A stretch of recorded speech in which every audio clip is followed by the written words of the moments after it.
வேதமோ, சாஸ்திரமோ, கீதையோ, பாகவதமோ தெரியாதாம். ஆனால் விட்டலன் தான் எல்லாம் அப்படின்னு ரொம்ப தீர்மானமாக இருந்தாளாம் ஜனாபாய். அவள் வேலை பண்ணின்னு இருக்கிறத வேலைக்காரியாக இருந்தாலாம். நாமதேவர் ஆற்றுல வேலை பண்ணின்னு இருக்கிறத, வீடு பெருக்கிறத, துடைக்கிறத, மாவு பிசையறத எல்லாம் போதும் அவள் விட்டலா விட்டலா விட்டலா விட்டலா விட்டலான்னு சொல்லின்னு இருந்தா.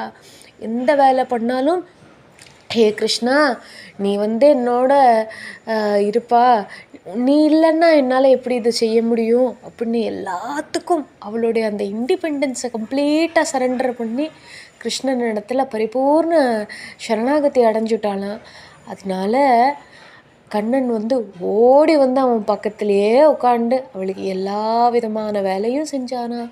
கண்ணன் துணி துவைச்சிருக்கான், கண்ணன் பாத்திரம் தேய்ச்சிருக்கான், கண்ணன் மாவு பிசைஞ்சிருக்கான், கண்ணன் சமைச்சிருக்கான், தளிகை பண்ணியிருக்கான், எல்லாம்